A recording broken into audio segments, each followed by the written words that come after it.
Cek. Shalom Bapak Ibu Saudara yang kasih Tuhan. Mungkin yang masih duduk di belakang-belakang sana bisa menempati tempat yang agak ke sini, agak ke depan saja. Monggo, persilahkan. Kita akan mulai ibadah doa pencurahan Roh Kudus hari yang keempat ini. Masih tetap semangat, masih tetap berapi-api di dalam roh. Dan saat ini adalah saat yang terindah. Kita minta Allah Roh Kudus memenuhi hati kita, memenuhi hidup kita, tinggal di dalam hidup kita. Mari bersama-sama kita akan datang pada Tuhan. Kita nyatakan setiap kerinduan kita untuk Tuhan mengurapi hidup kita, untuk Tuhan Yesus saat ini bekerja, berkarya di dalam hidup kita. Haleluya, Roh Kudus. Sungguh kami merindukan Engkau ya Roh Kudus. Tetaplah pengurapan-Mu itu atas kami ya Roh Kudus. Mengalirlah kuasa-Mu di tengah-tengah kami ya Roh Kudus. Memenuhi kehidupan kami Roh Kudus. Inilah hati kami ya Tuhan, kami datang dengan penuh kerinduan kepadamu. Haleluya, haleluya. Mari sama-sama sembah Tuhan. Nyatakan kerinduanmu di hadapan Tuhan. Katakan, Tuhan, aku membuka hati untuk roh-Mu bekerja.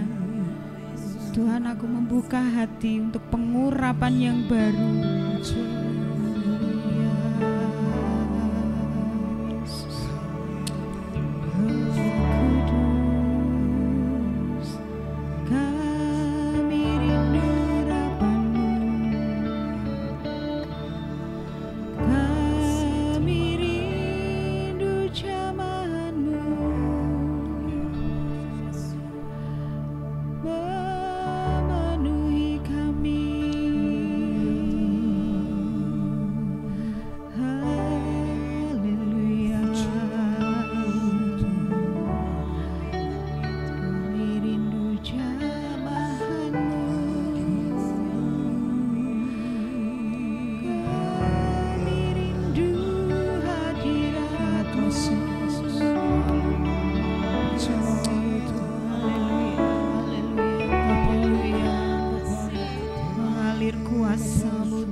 Mari katakan bersama-sama, Roh Kudus penuhi kami, Roh Yesus urapi kami dengan penuh kerinduan.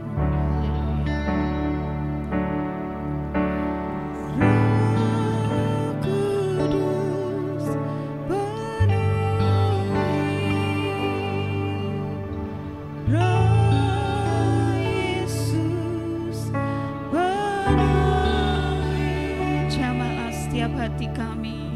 Setiap hati kami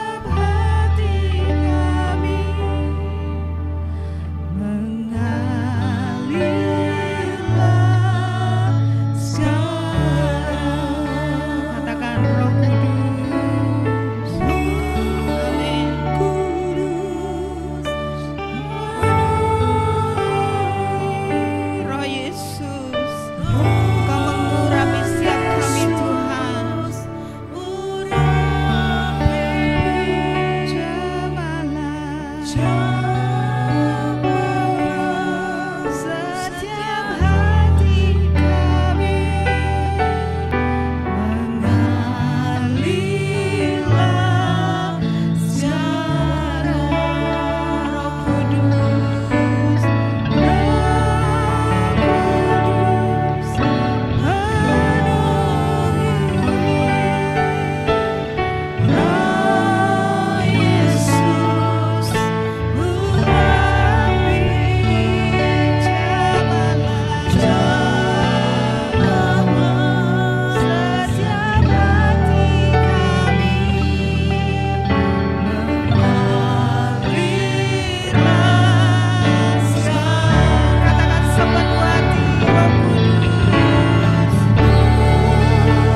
Setiap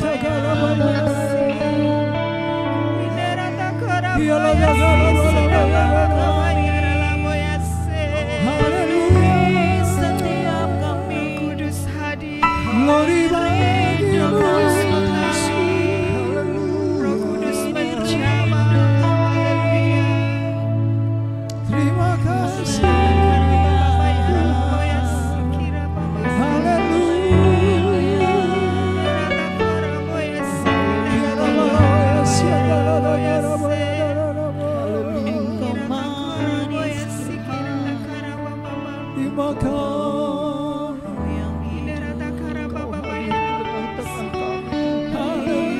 Mari terbuka di hadapan Tuhan. Mari terbuka di hadapan Tuhan. Mari terbuka di hadapan Tuhan. Tuhan mau menjamah hati yang terbuka. Tuhan mau menjamah setiap kita yang rindu. Pintu masing-masing kita terbuka di hadapan Tuhan. Sampai rohnya penuh dalam kehidupan kita.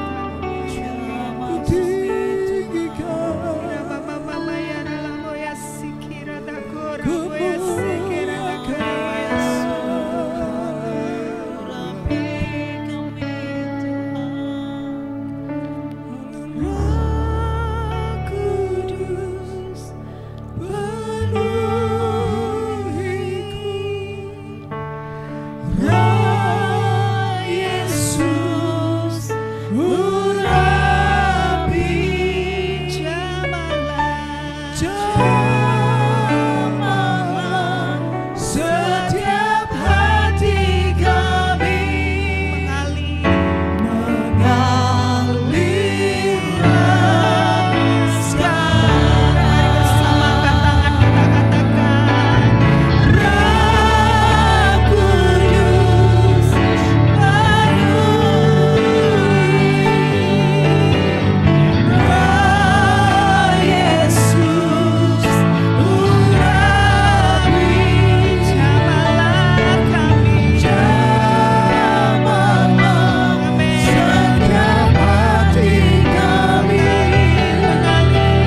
Mulia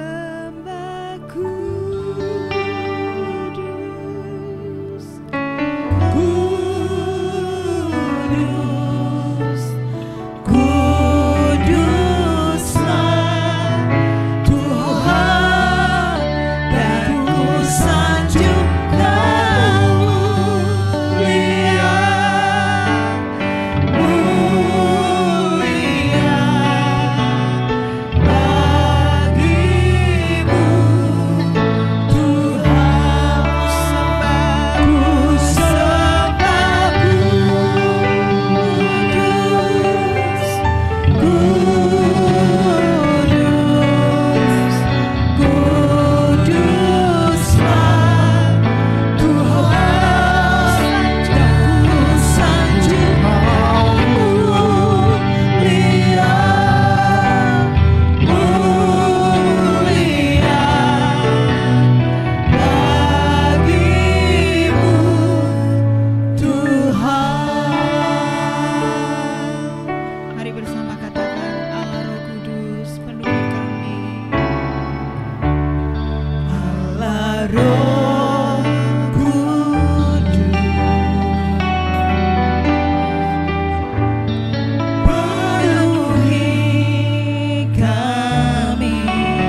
Akan ada banyak hati yang diubahkan Tuhan.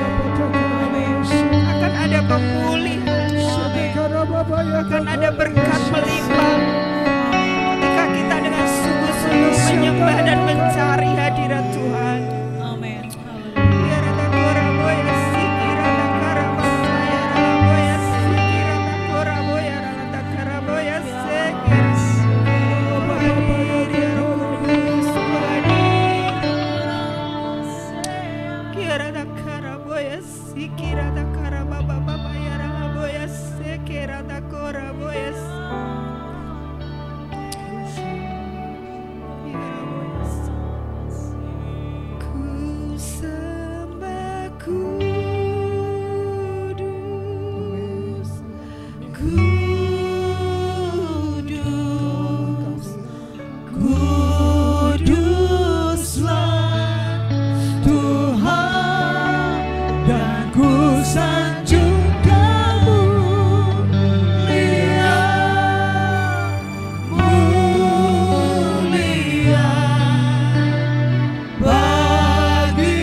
Sungguh kami merindukan Engkau bekerja setiap kehidupan kami, ya Roh Kudus.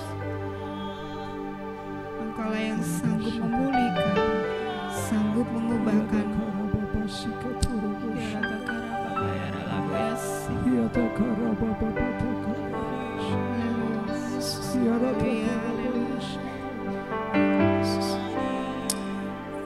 Mari lebih dalam lagi katakan pada Tuhan. Lebih dalam lagi katakan pada Tuhan, Tuhan aku sudah rindu, Tuhan aku sudah siap untuk Kau penuhi dengan Roh-Mu Tuhan, untuk Engkau tinggal dalam kehidupan kami Tuhan.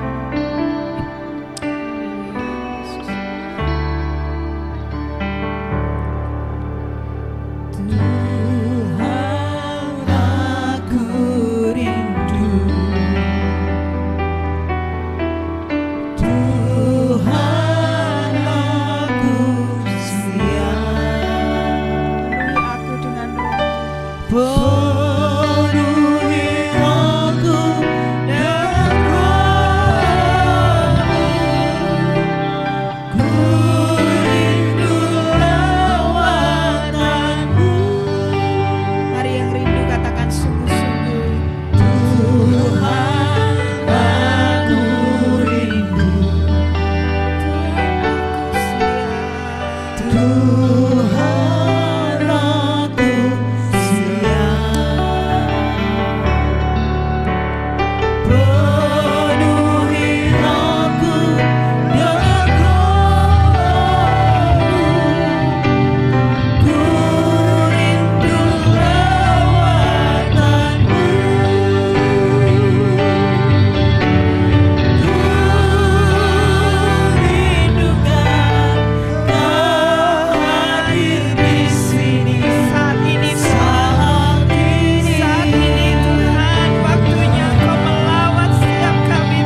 kerinduan hati kami Tuhan. Ketika kami merindukan urapan-Mu, kami merindukan jamahan-Mu Tuhan. Kami mau terus bertekun sampai pada akhirnya nanti kami menikmati kepenuhan di dalam Engkau Tuhan. Kami menikmati jamahan-Mu, kami menikmati aliran sungai kasih-Mu itu dalam kehidupan kami Tuhan. Terima kasih Yesus, terima kasih. Jadikan setiap kami menjadi pribadi-pribadi yang siap ditaburi oleh kebenaran firman Tuhan. Dalam nama Yesus Kristus kami telah berdoa dan mengucap syukur, haleluya, amin. Shalom Bapak Ibu dan saudara-saudara sekalian. Puji nama Tuhan.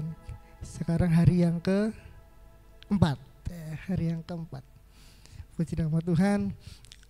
Kita masih memiliki semangat, kita masih menantikan, kita masih bertekun. Ya. Baik, kita akan buka saja dalam Alkitab kita. Ini ayat yang sudah sangat sering ya, disampaikan ketika 10 hari Doa 10 hari. Kisah Para Rasul pasal yang pertama ayat yang ke-14. Ini sudah sering kali disampaikan ya. Saya mau melihat dari sudut pandang yang sedikit berbeda saja. Kisah Para Rasul pasal yang pertama ayatnya yang ke-14 ya. Kita baca sampai bersama-sama saja ya. Oke, kita baca ayat yang ke-14 dalam hitungan ketiga, 1, 2, 3. Mereka semua bertekun dengan sehati dalam doa bersama-sama dengan beberapa perempuan serta Maria ibu Yesus dan dengan saudara-saudara Yesus. Ya. Kalau kita lihat konteks ayat ini adalah ketika setelah Yesus terangkat ke surga.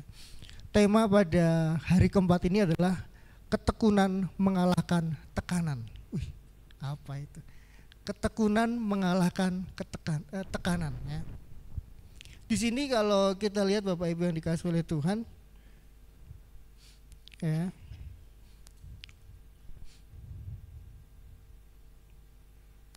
Murid-murid Yesus ini setelah Yesus naik terangkat ke surga, lalu maka kembalilah rasul-rasul itu ke Yerusalem dari bukit yang disebut Bukit Zaitun, yang hanya seperjalanan sabat jauhnya dari Yerusalem. Jadi setelah mereka menyaksikan bahwa Yesus itu naik, mereka balik ke Yerusalem. Ya.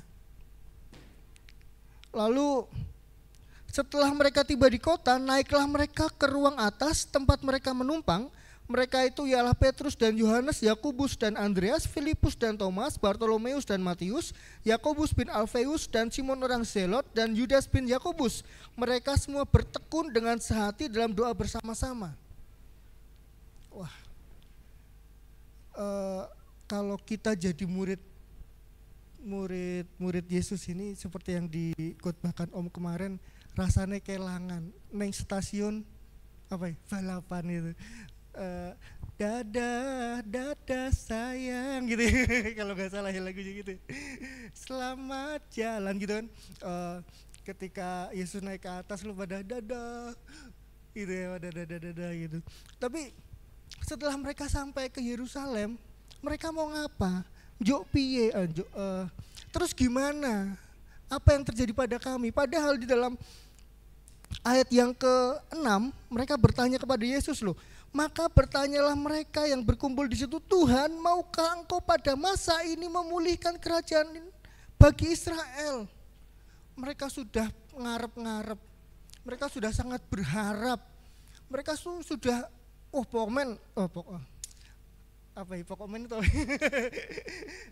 pokoknya nanti kalau Yesus sudah bangkit, kita pasti akan mendapatkan kebebasan. Karena pada waktu itu Israel sedang dijajah oleh Roma. Jadi kalau kita main ke belakang lagi, lebih jauh lagi tentang sejarah Israel, bangsa Israel ini sudah dijajah berkali-kali oleh bangsa lain. Kalau misalnya kita jauh sampai ke tahun 722 sebelum Masehi. Wah, pelajaran sejarah lagi ini ya. 722 sebelum Masehi, kerajaan Israel Utara itu diserang oleh kerajaan Asyur. Lalu 706 atau berapa gitu ya. Ya 726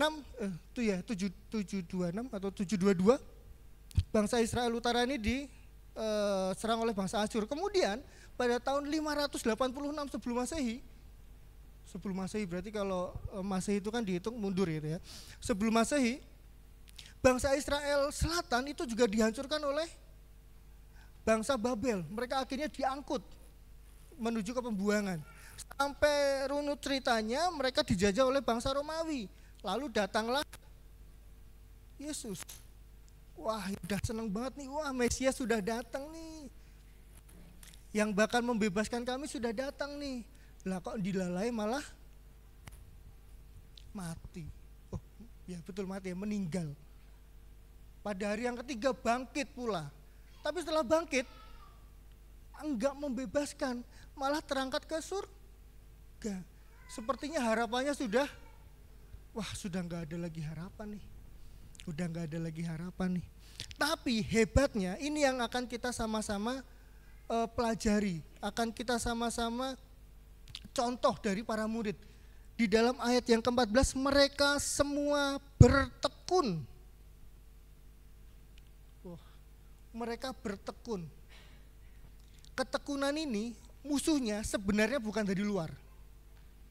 Kata tekun itu musuhnya terkadang bukan dari luar. Bukan faktor eksternal yang mempengaruhi ketekunan kita, tetapi faktor internal. Faktor internal itu apa sih misalnya? Misalnya apa faktor internal yang mengalahkan ketekunan, yang membuat ketekunan kita menjadi kendor? Yang pertama, malas. Oke, betul, malas. Yang kedua, menjadi ragu-ragu. Ndak iyo ya, ndak iya ya. Karena para rasul ini tidak melihat apa yang akan terjadi ke depan. Mereka nggak tahu, kalau kita kan sudah tahu ya, bahwa mereka 10 hari nanti akan mendapatkan pencurahan Roh Kudus. Mereka ketika itu nggak tahu. Mereka nggak tahu bahwa mereka akan mendapatkan sesuatu yang sudah Tuhan Yesus janjikan. Mereka nggak tahu. Mereka itu dalam kondisi nggak tahu apa-apa dan hanya kalau bahasa keren itu pasrah bongkoan. Ya udah berserah aja lah. Tuhan udah nggak ada. Akhirnya kami terus saja bertekun di dalam doa. Kalau tadi faktor internalnya yang pertama ada malas, yang kedua ragu-ragu, yang ketiga mungkin mulai ada percecokan di dalam hati kita. Wah, percuma nih. Aku sudah mengikuti Yesus selama 3 tahun. Aku sudah mengikuti Yesus selama masa pelayanannya 3,5 tahun. Sudah menanti setelah melihat Yesus disiksa, sudah menanti selama 3 hari menanti kebangkitan Yesus, sudah menunggu 40 hari lamanya dan lain sebagainya. Tapi kok ternyata Yesus tidak sesuai yang diharapkan. Mungkin terkadang kita berada di posisi yang pertama, di posisi yang sama dengan para rasul ini. Kita sudah berdoa bertahun-tahun. Apa yang menjadi pergumulan kita sudah doakan. Kita sudah meminta kepada Tuhan, Tuhan, dari sejak SMP, SMA, aku berdoa biar mendapatkan karunia-karunia roh. Tapi sekarang saya sudah berumur 4, udah kepala 4 misalnya. Tapi kok enggak dapat. Lihat yang kiri, kanan, kulihat saja mereka sudah berbahasa roh. Kok aku enggak yo? Terus mulai berkecil hati. Apakah mungkin aku tidak mendapatkan karunia bahasa roh dan lain sebagainya? Tenang. Tetaplah bertekun, ya. Tetaplah bertekun. Istri saya tahu banget itu tentang saya. Jadi saya sejak dulu memang dalam lingkungan GSCA. Ya, saya dari dulu lingkungan GSCA, tapi saya ini agak ndablek ya. Agak ndablek mungkin saya. Jadi ketika ada pendeta yang mendoakan saya, sudah mau didoakan gitu, sudah mau jatuh, saya udah pasang kuda-kuda nih, enggak jatuh dong gitu ya. Udah mau jatuh, enggak jatuh karena saya udah pasang kuda-kuda. Saya sedikit apa ya namanya Pak? Seperti bandel gitu, enggak mau menerima. Karena pada dasarnya ya ada 1 dan 2 hal yang mungkin tidak sesuai dengan pemikiran saya dan lain sebagainya. Tapi itu tidak ketika lama kelamaan saya berdoa sendiri, tiba-tiba kok bisa merasakan luapan kasih Allah, karunia Allah, jamahan Allah, tiba-tiba bisa berbahasa sendiri. Jadi enggak usah takut yang kalaupun misalnya sampai sekarang ini tidak dapat berbahasa atau merasakan karunia-karunia tersebut, tidak usah takut. Tapi jangan menjadi ikut-ikutan. Jangan pernah ikut-ikutan. Yang ini sudah bahasa roh, ini udah bahasa roh. Ikutan. Enggak usah, tidak perlu seperti itu. Tidak perlu seperti itu, karena pada dasarnya kalau menurut saya secara pribadi, bahasa roh itu merupakan bahasa kita dengan Tuhan. Tidak perlu orang lain tahu. Karena itu lebih baik digunakan ketika kita berkomunikasi secara intern kepada Tuhan, secara pribadi kepada Tuhan. Sampaikan, kalau kita udah gak bisa berdoa, Tuhan aku udah gak bisa, aku cuma bisa menangis, aku cuma bisa berkata-kata seperti ini, Tuhan Engkau yang tahu, hanya Engkau dan aku yang tahu. Karena itu dikatakan dalam Korintus dibilangkan ini bahasa malaikat nih. Hanya Tuhan dan dirimu aja yang tahu. Ya benar ya, coba lihat nanti di dalam kitab Korintus pasal 13 atau 14 itu dikatakan. Karena pada dasarnya yang mendasari karunia roh itu adalah kasih. Kalau engkau mengasihi maka engkau akan mendapatkan karunia. Yang setuju katakan amin. Ya. Oke. Selanjutnya bertekun ini sebenarnya merupakan suatu tindakan pribadi. Ya. Bertekun ini sebenarnya merupakan suatu tindakan pribadi. Tetapi jikalau itu dilakukan secara kolektif maka akan menghasilkan sesuatu yang besar. Amin. Saya ulangi lagi. Bertekun itu merupakan tindakan pribadi. Karena yang bertekun adalah kita sendiri. Tetapi ketika itu dilakukan secara kolektif, misalnya saya, lalu Bapak Ibu dan sekalian, bertekun, bersehati, maka akan mendatangkan transformasi, akan mendatangkan sesuatu yang besar, akan mendatangkan suatu kegerakan, karena itu sudah diikat ya, di dalam kesehatian. Ketekunan itu diikat di dalam kesehatian, itu yang membuat kita dimampukan untuk melakukan perkara-perkara yang besar. Karena itu Alkitab kita menekankan bahwa memang seharusnya lah seorang Kristen itu saling berkumpul. Ya, bukan hanya doa pribadi, udahlah aku cukup doa pribadi di rumah, nggak usah ke gereja. Yang penting persembahannya ke gereja. Nggak usah. Persembahan itu bukan masalah uangnya yang datang ke gereja, bukan. Tapi masalah orangnya yang harus datang ke gereja. Kita harus berkumpul bersama-sama, bersekutu, saling menguatkan, saling meneguhkan. Ya. Ketika yang satunya sedang lemah, kita memberikan kekuatan. Ketika kita lemah, orang lain memberikan kekuatan kepada kita. Itu gunanya kita saling bersekutu satu sama lain. Ya. Jadi Bapak Ibu yang dikasih oleh Tuhan, 4 hari ini mari kita terus menerus untuk bertekun di dalam Tuhan. Ya. Kita terus menerus bertekun di dalam Tuhan. Kita menjadikan Tuhan itu poros hidup kita. Ya. Bosan enggak? Misalnya kita sudah bertahun-tahun, setiap tahun ikut doa 10 hari, tapi kok kayaknya gitu-gitu aja. Kalau sudah mulai bosan, mari perbarui lagi sikap hati kita. Kita minta agar kita itu dipenuhi oleh roh. Karena saya yakin dan percaya ketika kita mengaku Yesus Kristus adalah Yesus dan juru selamat kita, ya, juru selamat pribadi kita, maka kita sudah dimeteraikan oleh roh. Kita sudah dimeteraikan oleh roh. Enggak ada lagi roh-roh lain yang berkuasa atas hidup kita, amin. Amin. Enggak perlu lagi bawa jimat kemana-mana. Di sini udah enggak ada lagi yang bawa jimat ya. Enggak ada yang bawa jimat ya. Oh iya, kalau saya kemana-mana bawa keris, karena nama saya Kris, mohon maaf. Ya. Enggak ada lagi yang bawa jimat, karena apa? Yesus Kristus sudah mementeraikan kita. Roh Kudus sudah mementeraikan kita ketika kita percaya kepada Yesus Kristus sebagai Tuhan dan Juru Selamat. Ya, tidak perlu lagi di depan rumahnya dikasih kaca. Di sini ada yang masih di depan rumahnya dikasih kaca segi 5 gitu. bukan kaca yang jendela itu, bukan kaca segi 5 gitu, enggak perlu lagi. Karena kita sudah dimeteraikan oleh Roh Kudus dan tidak ada roh-roh lain yang mampu untuk mengusik kita kecuali kita izinkan. Ya, karena itu jangan izinkan. Jangan izinkan roh-roh lain untuk mengusik hidup kita. Karena kita sudah dimeteraikan oleh Roh Kudus. Nanti tapi ini out of topic ya. Saya agak heran di daerah kita ini, karena waktu saya di Purwokerto dulu jarang lihat kuburan.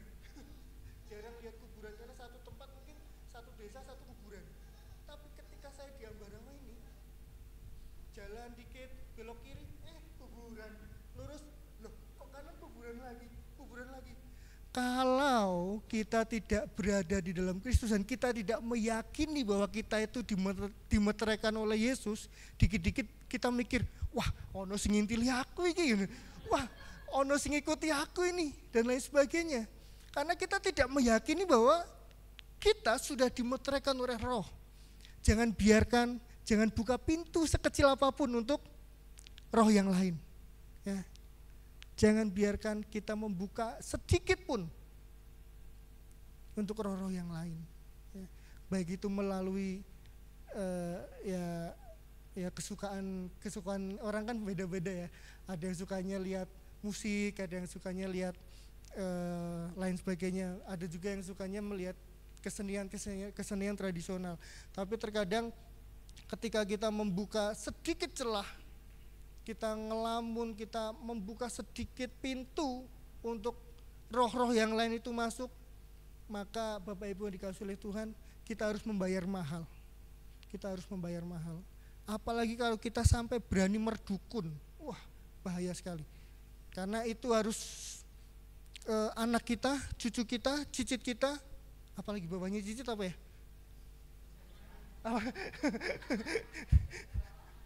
Oh iya langgar itu, ya itu.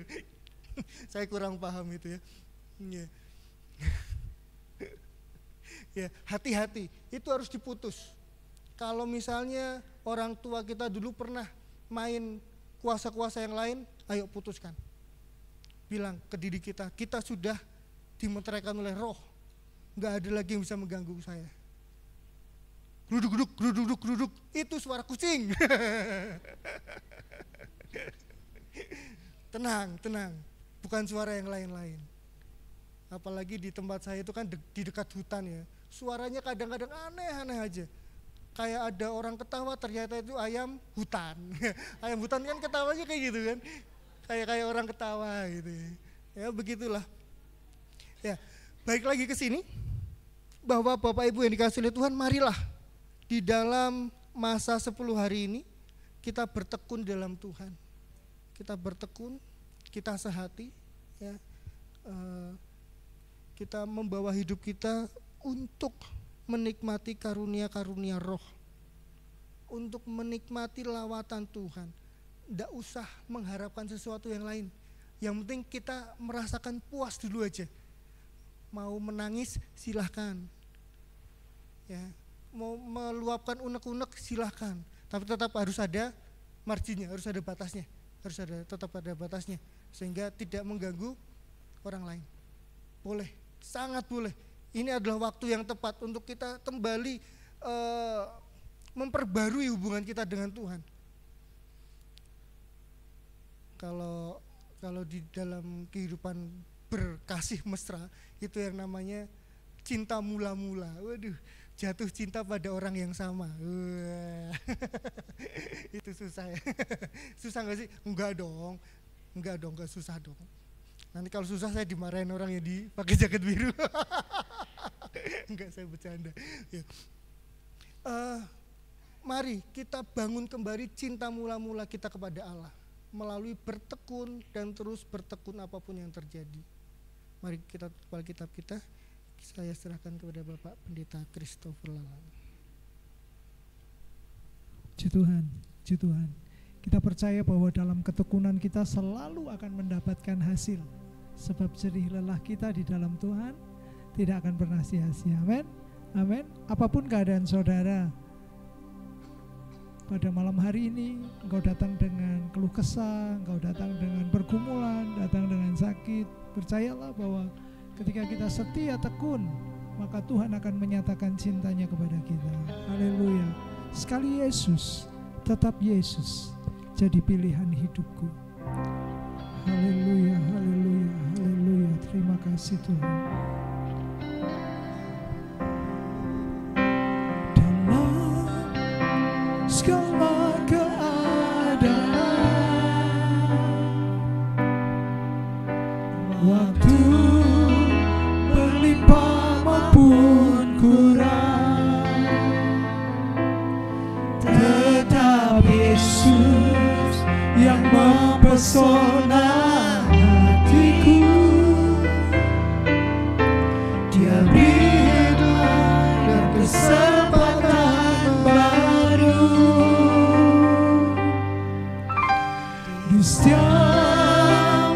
musim kehidupan.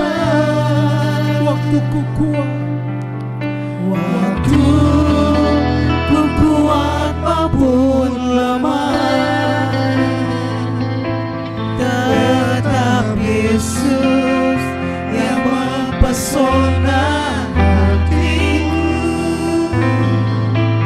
Dia beri hidup dan kesempatan baru sekali. Yesus selamanya, Yesus harapanku tak akan hilang, karena kasih-Nya sekarang ku ada. Oh Yesusku, ku cinta Kau selamanya. dengan sungguh-sungguh katakan dalam segala keadaan. Dalam segala keadaan, waktu berlimpah maupun kurang, tetap Yesus yang mempesona hatiku. Dia beri damai dan kesempatan baru di setiap musim kehidupan. Waktu ku kuat maupun lemah, tetap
Segala pergumulan yang engkau hadapi dan membawa engkau pada kemenangan, sebab dia hadir,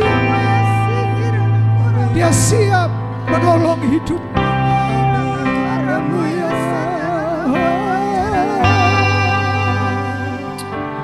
Ajar mulia namamu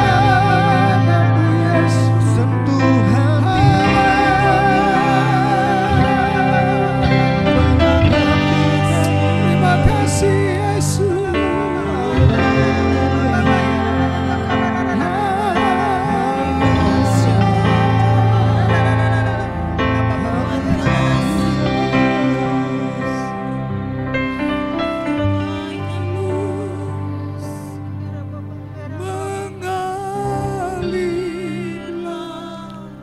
kuasa Roh Kudus mengalirlah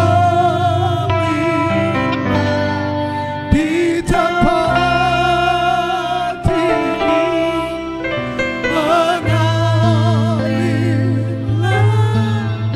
oh Rohku, pulihkanku, pulihkan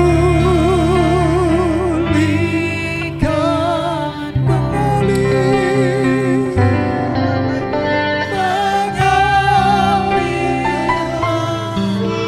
kuasa Rohku, bebaskan Rohku, izinkan Roh Kudus menjamah di tempat ini, mengalirlah oh Roh Kudus,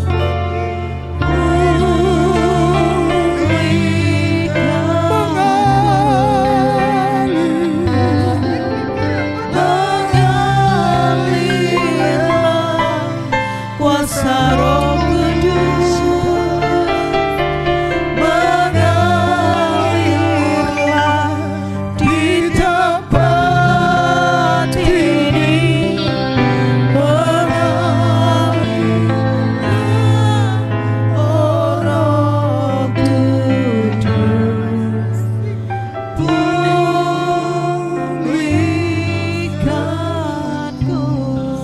nyanyikan bagaikan tanah kering, bagaikan tanah kering yang merindukan air,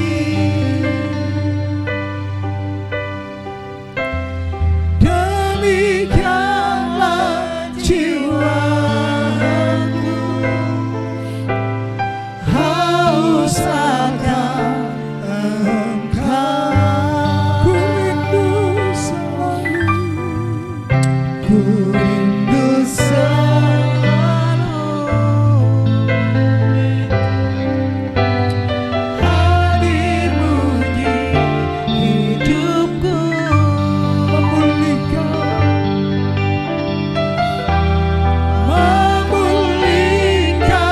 jiwaku, hapuskan air mataku,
berpasangan dua-dua. Silakan berpasangan dua-dua, cari teman di sebelah kiri atau kanan. Kalau tidak ada dua berarti tiga boleh, nggak apa-apa. Ya. Oke.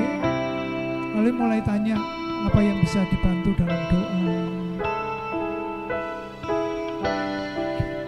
Dan saya percaya setiap doa kita berkuasa. Kalau ada saudara kita yang sakit, kalau ada teman kita yang mengalami pergumulan, entah itu dalam keuangan, dalam rumah tangga, pergumulan dalam apapun juga, rasa khawatir, rasa takut, dan percayalah bahwa Tuhan Yesus sanggup. Dia akan menolong. Syatakarabaya samarakarabaya syatakarabaya. Haleluya. Haleluya. Haleluya. Mulailah saling mendoakan. Mulai berdoa.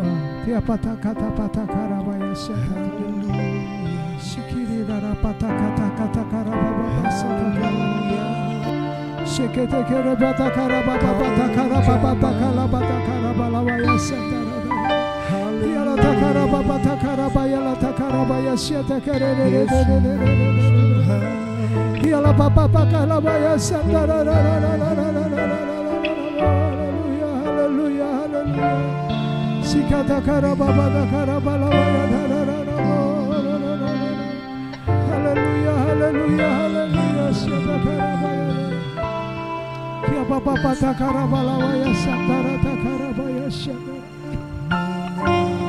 Terima kasih, terima kasih, terima kasih Tuhan. Sakarabaya.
Janjimu ajaib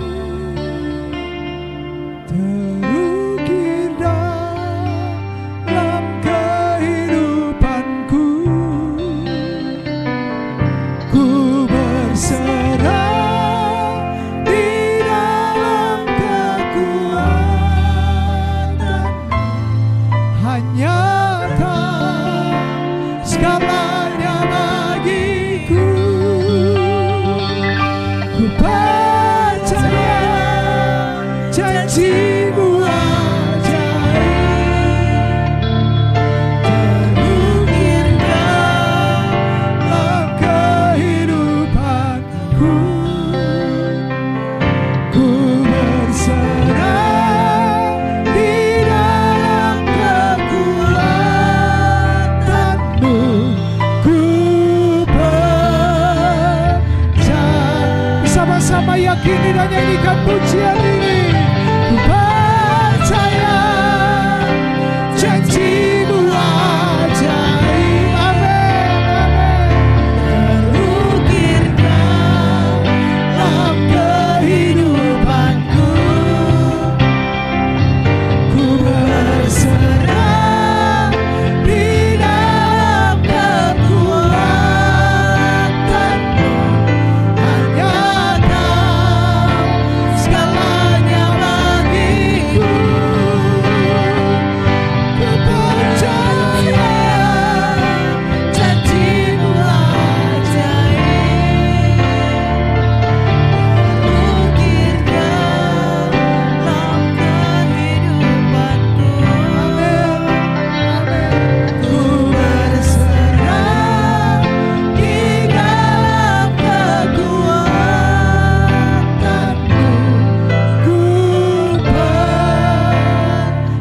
Kami percaya ya Tuhan, Amin. bahwa janji-Mu adalah ya dan amin.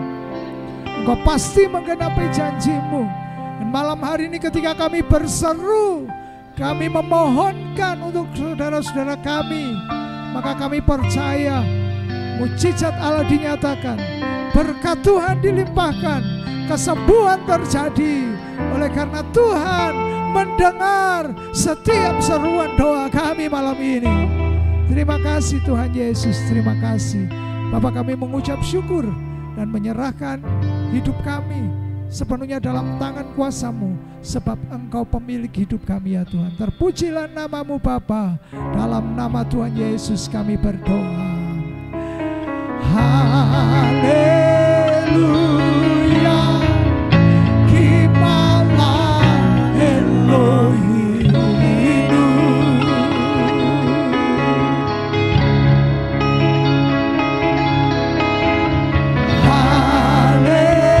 Haleluya, Kimala Adonai.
Tuhan memberkati engkau dan melindungi engkau.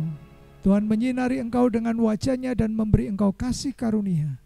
Tuhan menghadapkan wajah-Nya kepadamu dan memberi engkau damai sejahtera. Sekarang jemaat yang dikasihi oleh Tuhan, pulanglah saudara sekalian dengan membawa berkat yang datangnya dari Allah Bapa kita, kasih dari Tuhan Yesus yang rela mati bagi kita, dan persekutuan dengan Roh Kudus yang akan memimpin kita dalam seluruh kebenaran mulai hari ini sampai Tuhan Yesus datang kedua kali di awan-awan permai menjemput kita. Maranatha, semua yang percaya dan diberkati Tuhan, mari sama-sama kita katakan amin. Tuhan Yesus memberkati. Sekali lagi kita berdoa untuk snack.